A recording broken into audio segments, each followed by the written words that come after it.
una de las imágenes más gráficas que haya visto. Y entre todos los emblemas del mundo, ninguno es admirado, glorificado y adorado como la cruz.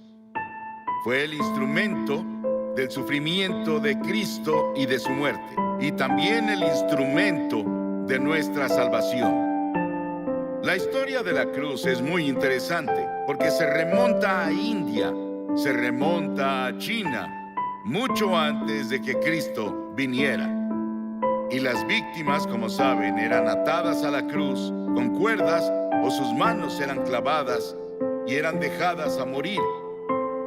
Y el calor del sol, el peso de su cuerpo y la tortura que pasó antes de ir a la cruz tardaban a veces 2 o 3 días y a veces una semana para que la persona muriera en una cruz, la más terrible, la más fea, la más dolorosa forma de morir que podamos imaginar. Pero para el tiempo de Constantino, en el siglo IV, y él se había vuelto cristiano o uno profesante, como un instrumento de tortura, fue abolido. Y luego en las naciones cristianas comenzaron a usar la cruz como símbolo del cristianismo.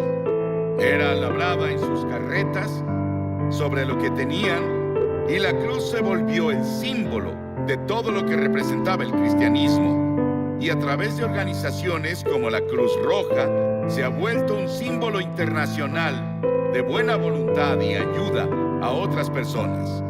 Hebreos, el 6º capítulo, dice: es imposible aquellos que una vez iluminados, que han saboreado el don celestial, que han tenido parte en el Espíritu Santo y que han probado la buena palabra de Dios y los poderes del mundo venidero, si se apartan, no pueden renovar su arrepentimiento, ya que crucifican contra sí mismo al Hijo de Dios de nuevo y lo exponen a la vergüenza pública. Siempre que se proclama el Evangelio, los que escuchan el mensaje y reciben a Cristo como Salvador, lo hacen a través de la cruz. Pero si descuidas o rechazas la oferta de Dios de amor y misericordia de la cruz, tú ayudaste a crucificar a Jesucristo.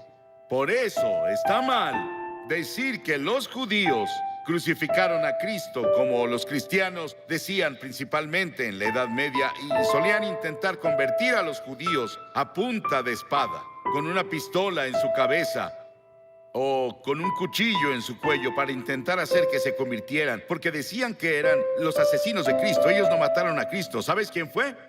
Todos nosotros. Todos tuvimos parte en su muerte, porque su muerte fue planeada antes de la fundación del mundo por el pecado. Y la Biblia dice que todos pecamos y no alcanzamos la gloria de Dios. Hay 4 dimensiones de la cruz en las que pienso cuando hablo de ella. Pienso en la amplitud de la cruz. El amor de Cristo se manifiesta en la cruz de Cristo, que incluye a todo el mundo. El amor de Dios se extiende a África, a Asia, a Latinoamérica, a Rusia, a China, a Estados Unidos, a Canadá, a todo el mundo. Te incluye a ti, quien quiera que seas, de cualquier religión, o si no tienes religión. Dios te ama y dice desde la cruz: te amo. Y hay una longitud de la cruz. No tiene medida. Se extiende de la eternidad a la eternidad, de lo eterno a lo eterno. Cuando Noé construyó el arca, ¿saben cuánto medía? 137 metros de largo. Cuando Salomón construyó el templo, ¿saben cuánto medía? 27 metros. Si construyes una caja para herramientas, puedes medir la madera con una regla. Pero ¿cómo mides de lado a lado el amor de Dios? En la cruz.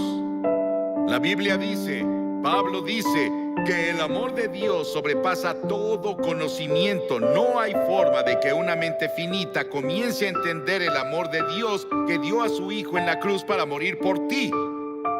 Porque tú y yo merecíamos morir. Merecíamos el infierno y el juicio. Y luego pienso en la altura de la cruz. Se extiende al trono de Dios. No importa qué tan alto sea el cielo. A través de la cruz Dios atrae a todos los hombres a Él. Y tú debes tomar una decisión sobre Jesucristo. Los científicos buscan en el espacio más y más y más lejos y no pueden huir de Dios. El tema de la astronomía y el tema de la frontera espacial me emociona. Hay científicos aquí esta noche y saben mucho más sobre la altura del universo de lo que yo puedo explicar. Pero el cielo está por ahí. No sabemos exactamente dónde. Dices, ¿crees que el cielo es un lugar? Sí, creo que es un lugar. Creo que voy a ver las calles doradas y caminaré por ellas. Y creo que voy a vivir creo que en una choza. Algunos de ustedes vivirán en mansiones. Sí, el cielo va a ser un lugar glorioso. Y no puedes ir más allá del amor de Dios, incluso en el cielo. Y en lo profundo del amor de Dios, en la cruz.